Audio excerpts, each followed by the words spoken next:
La semaine passée, nous avons parlé d'électricité et comment est-ce que l'Ontario obtient son électricité pour le réseau. Nous avons vu ce graphique ici, à savoir comment est-ce qu'on obtient notre énergie. Et pour ceux qui sont nouveaux, en orange ici, c'est de l'énergie nucléaire. Donc, la moitié de notre énergie vient voyons voir, des réacteurs nucléaires. Voilà. Nous avons ici en bleu l'hydroélectricité qui vient surtout des chutes Niagara. Nous avons ici en bleu foncé du gaz naturel, en vert le vent et en jaune l'énergie qui est solaire. Et un petit peu de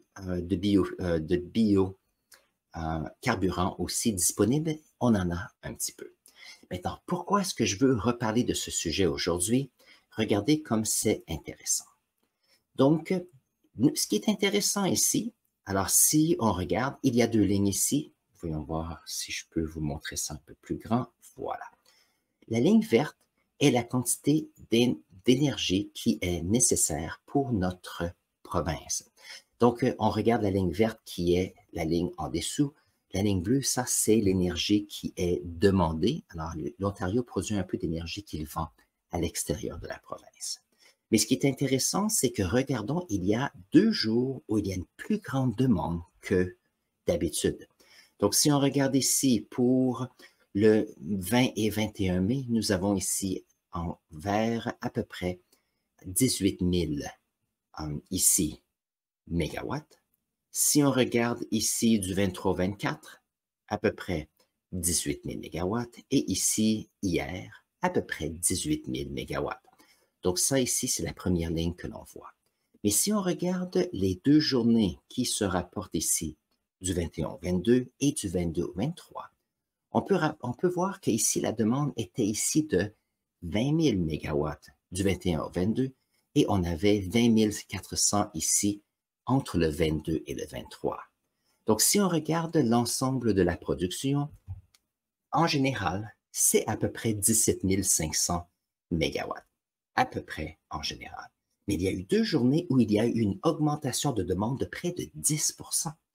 Et cette augmentation de demande, ce qui est intéressant, c'est que c'est arrivé, et on peut le voir, 2 jours spécifiques. La raison pour cela, c'est qu'on a eu 2 journées où il faisait plus chaud que d'habitude. Donc ici, entre le 20 et le 21, ainsi qu'après le 23, on a eu des températures d'à peu près 20 degrés, à peu près, qui est fantastique. Entre le 21 et le 23, on a eu 2 jours où on a eu 27, 28, 29 degrés. Et qu'est-ce qui est arrivé? C'est que nous avons les maisons, nous avons eu les compagnies qui ont parti l'air climatisé pour pouvoir avoir de meilleurs conforts pour vivre. Mais chose intéressante, cette augmentation de demande d'électricité a mené une différence, donc à peu près entre 17 500 à 18 000 jusqu'à 20 000. Donc, on a eu une augmentation d'à peu près 10% d'électricité pendant 2 jours. Pourquoi? Pour surtout l'air climatisé. Donc, bien sûr, on a l'électricité nécessaire au fur et à mesure, et on peut voir comment est-ce que l'air climatisé, lorsqu'on l'utilise, cela augmente la quantité d'énergie utilisée. Maintenant, je mets le blâme, moi. Je dis que c'est l'air climatisé qui a fait ceci. Il y a peut-être d'autres facteurs aussi, mais en général, moi, je trouve qu'il y a une corrélation qui est intéressante. Maintenant, voyons voir en ce qui concerne comment est-ce qu'on a eu cette énergie. Donc, on peut voir ici du 21, on a ici à peu près 17 500. Donc, à chaque fois que je passe, il y a le grand carré, donc à peu près 18 000, qui est la ligne à peu près juste ici où mon curseur. Mais on peut voir ici qu'entre le 21 et le 23, on a eu une augmentation de l'énergie. Maintenant, d'où vient cette énergie?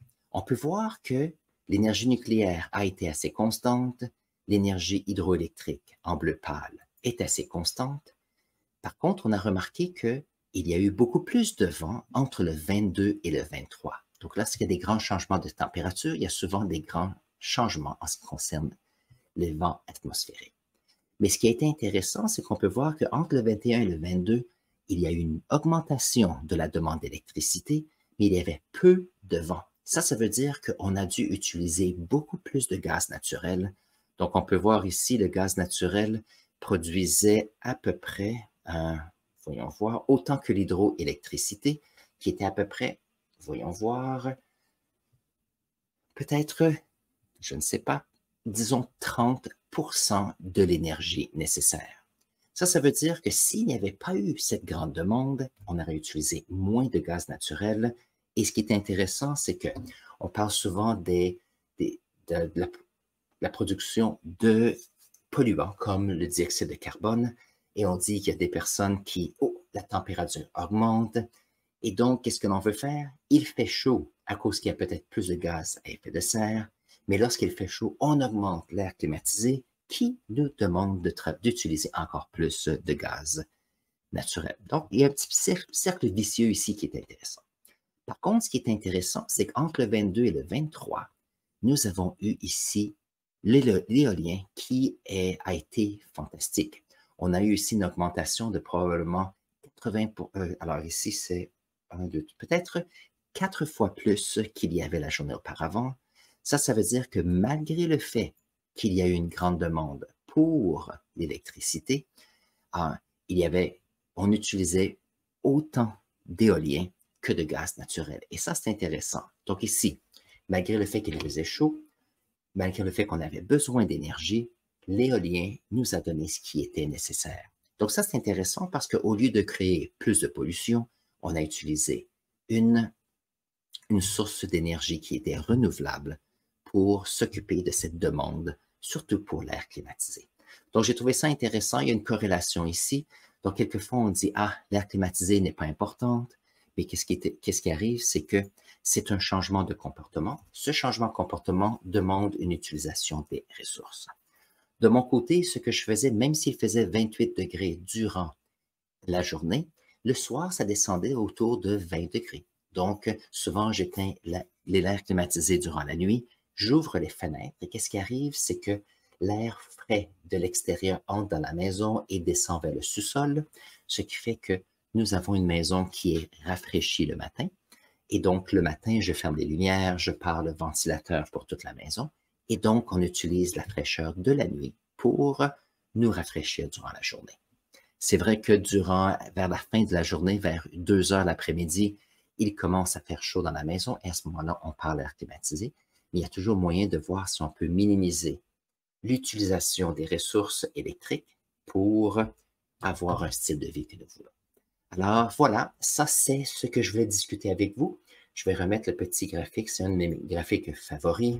Donc ici, nos comportements dans notre société peuvent affecter d'une façon les ressources utilisables, mais affectent aussi l'environnement directement, dépendant des ressources qu'on utilise. S'il arrive que ça vous a intéressé, je vais mettre ici le lien aux vidéos que j'ai fait la semaine passée, qui fait la liste de tous les différents types d'énergie qu'on utilise en Ontario. Vous allez voir, c'est intéressant. Et on se retrouve dans cette vidéo.